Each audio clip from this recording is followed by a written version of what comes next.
আসসালামু আলাইকুম বন্ধুরা, সবাই কেমন আছেন? জুয়েল ইলেকট্রনিক্স অ্যান্ড সাউন্ডের পক্ষ থেকে নতুন আরেকটি ভিডিওতে আপনাদেরকে স্বাগতম। বন্ধুরা, স্ক্রিনে দেখতে পাচ্ছেন যে আমি একটি মিক্সার বোর্ড নিয়েছি। এটা 12 চ্যানেলের একটি ইয়ামা চায়না মিক্সার। তো এই মিক্সারগুলোর আসলে পাওয়ার সাপ্লাইটা বাইরে থাকে। হ্যাঁ, এই পাওয়ার সাপ্লাইটা বাইরে থাকে। তো এই পাওয়ার সাপ্লাইটা বাইরে যখন থাকে তাহলে অ্যাডাপ্টারটা বাইরেই কাজ করে। তো এই চার্জারগুলো পুড়ে যায় কিভাবে, কেন পড়ে, এর কারণ কি? তো আজকে এই বিষয়ে আপনাদের সাথে আলোচনা করব এবং এটা যথেষ্ট যতটুকু সম্ভব এটার বিষয় সলভ করার জন্য, অর্থাৎ এটা স্থায়ী সমাধানের জন্য আমরা চেষ্টা করব। তো মিক্সার বোর্ডটা আমার লাগতেছে না, এটাকে আমি সাইডে রাখলাম।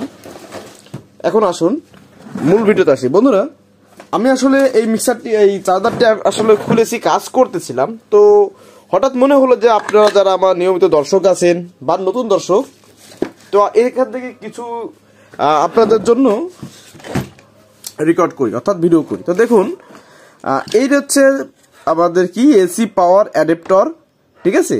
তো এখানে যা থাকুক, এখানে লেখা আছে কি 18 গ্রাউন্ড 18, তার মানে 18 একটি পাওয়ার সাপ্লাই বা ট্রান্সফরমার এর জন্য প্রয়োজন হয়, যেটা আমাদের ভিতরে এটার ভিতরে এরকম আটকানো থাকে। তো এর ভিতরে এটা কাজ করে।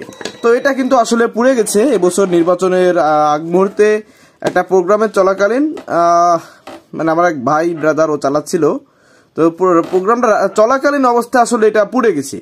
কিন্তু আপনাদেরকে একটা কথা বলি যে এই চার্জারগুলো, এদের কোরের যে কোয়ালিটি থাকে, সাধারণত এই চার্জারগুলো লোডের কারণে, অর্থাৎ মিক্সারটা চালানোর জন্য যে লোডটা প্রয়োজন, এই লোডের কারণে সাধারণত পড়ে না। তো কেন পড়ে সেটা আপনাদেরকে দেখাচ্ছি। দেখুন বন্ধুরা, মিক্সারের যেখানে চার্জিং এই প্যাচটা লাগাতে হয়, লুপটা পিনটা লাগাতে হয়, সেখানে এটার ভিতরে থাকে হচ্ছে এটা দেখুন 3 পিন, এটা 3 পিনের, সেজন্য 3 পিন। এই যে, তো এখন বিষয়টা হচ্ছে দেখুন এই চার্জারটা কেন পুড়েছে। আমি আসলে প্রথমে আমিও বুঝতে পারিনি, আমি খেয়াল করিনি, পরে এটা আমার সন্দেহ হলো, তো আমি খুললাম, দেখি এই অবস্থা।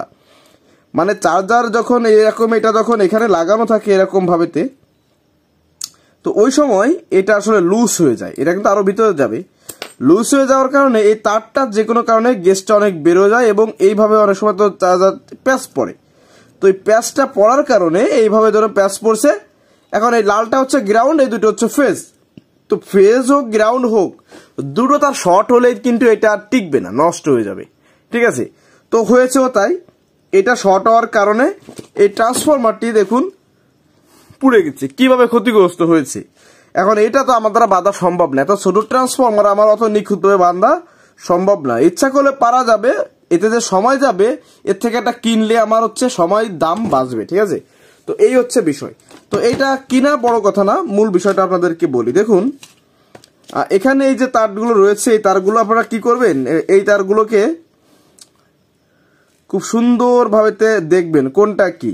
তার মানে এটা এই যে 3 নাম্বার মাঝখান, এটা হচ্ছে গ্রাউন্ড, এই পাশে এই যে 3 লেখা, এটা হচ্ছে এটা একটা ফেজ, এটা একটা ফেজ। তবে 18 হতে হবে।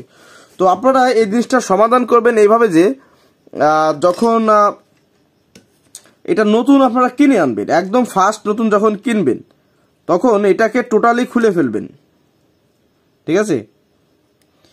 এটাকে খুলে ভিতরে দেখবেন যে এটা তারগুলো ঠিকঠাক আছে কিনা, কোনো প্রকার সমস্যা আছে কিনা ইত্যাদি বিষয় আপনারা কিন্তু এগুলোকে দেখবেন।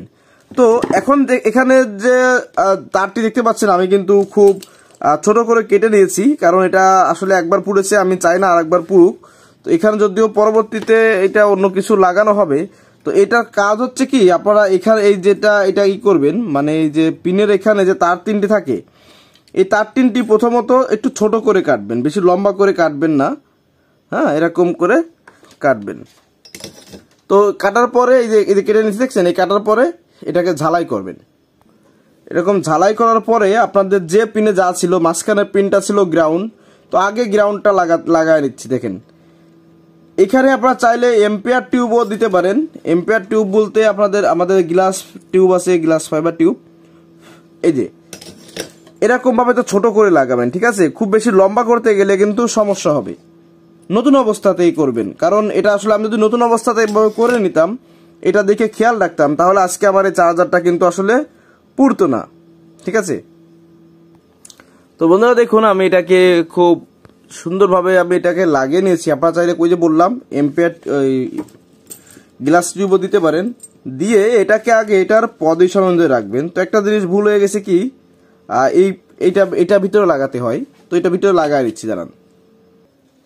তো বন্ধুরা দেখেন এই যে আমি এটাকে লাগিয়ে নিয়েছি না, এখানে একটা নাট আছে, এই নাটটা দিয়ে এটা এখানে আটকাতে হবে। দেখুন আমি এই যে আটকাইছি, প্রথমে এটাকে আমার টাইট করতে হবে। দেখুন এভাবে যদি কাজ করেন আপনার এই চার্জারগুলো লং টাইম যাবে এবং খুব সহজে এটা নষ্ট হবে না। সেক্ষেত্রে আপনারও সুবিধা আর যে বাজাইতে যাবে তারও সুবিধা, কারণ যে বাজাইবে ও তো অপারেটর, তো ও আসলে তো ওর মতো করে চালাবে, ও তো আর খেয়াল রাখার সময়ও নাই যে আপনার মাল এখানে কি হচ্ছে কি না হচ্ছে, ও তো শুধু বাজাবে। কিন্তু এগুলো আপনি মালিক যেহেতু এগুলো আপনার ঠিকঠাক করতে হবে। তো এটাকে এখন এখানে লাগাতে হবে। তো এইটা লাগানো হয়ে যাওয়ার পরে দেখুন এই যে তারটা, এটাকে একটু ভিতরে হালকা একটু চেপে দেবেন। দেওয়ার পরে এখানে একটা লক থাকে, ঠিক আছে, এই লকটা দিয়ে হচ্ছে এখানে নাট স্ক্রু দিয়ে আটকাতে হয়, ছোট ছোট নাট দিয়ে। তো আপনারা চাইলে এখানে আর একটা কাজ করতে পারেন, সেটা হচ্ছে যে যদি দেখেন এটা খুব বেশি ব্যবধান না, ঢিল, তাহলে দেখুন আমিও দেখতেছি এখানে ঢিল, তো এখানে টাইট করার ব্যবস্থা অবশ্যই করতে হবে, কারণ টাইট না করে দিলে এখানটাতে আবার সেম সমস্যা হবে। তো এখানে আমি মাস্কিং টেপটা একটু জড়িয়ে দিচ্ছি, দেখতে যেমন দেখাবে দেখাক, আগে আমার কাজ ঠিকঠাক করা লাগবে। হ্যাঁ, তো আপনারা মাস্কিং টেপ না দেন, অন্য কালো কালারের টেপ দেন, দিতে পারেন, সমস্যা নাই। এভাবে করলেও চলবে, ওভাবে করলেও চলবে।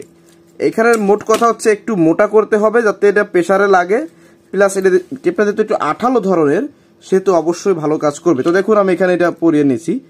এবার এখানে যে লকটা থাকে, যে লকটার মাধ্যমে দুটো নাট দিয়ে এটাকে চিপকে দেওয়া হয় বা টাইট করে দেওয়া হয়, এটাকে এভাবে কিন্তু লাগালে এখানে সঠিকভাবেতে লেগে যাবে। এবং এটাকে এভাবে পরিয়ে দিয়ে এই যে দেখুন একটু চেপে দিবেন ভিতরের দিকে যাতে বাইরের দিকে কম থাকে। এরপরে নাট দুটোকে সুন্দরভাবে এপাশ ওপাশ করে টাইট করে দিতে হবে। তো বন্ধুরা আপনারা যারা আমার চ্যানেলে নতুন আছেন, অর্থাৎ আপনি এই চ্যানেলের নতুন দর্শক যদি হয়ে থাকেন, অবশ্যই চ্যানেলটিকে সাবস্ক্রাইব করে দিবেন আর পাশে থাকা বেল আইকনটি অল করে দিবেন। আর যারা অলরেডি করে দিয়েছেন বন্ধুরা তাদেরকে অসংখ্য ধন্যবাদ। তো বন্ধুরা দেখুন আমার এটাকে টাইট করা হয়ে গেছে যথেষ্ট। দেখুন এই যে খুব সুন্দরভাবে অনেক ভালোভাবে কিন্তু এটা টাইট করা হয়ে গেছে। তো এইভাবে টাইট করলে কি হবে, এখানটা আসলে গজবে না এবং তারটা বাইরে আসবে না, ভিতরে তার টান লাগবে না, সবকিছু মিলায়ে এটা বেশ ভালো থাকবে এবং এই তারটার শর্ট হবে না। তো এই যে বললাম এই ট্রান্সফর্মারটা কিন্তু আসলে এটা শর্ট হওয়ার কারণে কিন্তু আসলে পুড়ে গেছে। তো এখন কি আর করার, পুড়ে যেতে গেছে, সে তো অন্য ট্রান্সফর্মার তো লাগাতে আমার হবে না।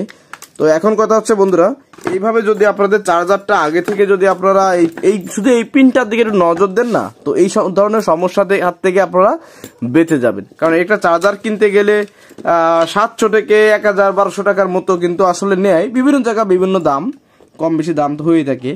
তো এটা হচ্ছে বিষয়। তো বন্ধুরা যারা কষ্ট করে দেখলেন আপনাদেরকে অসংখ্য ধন্যবাদ।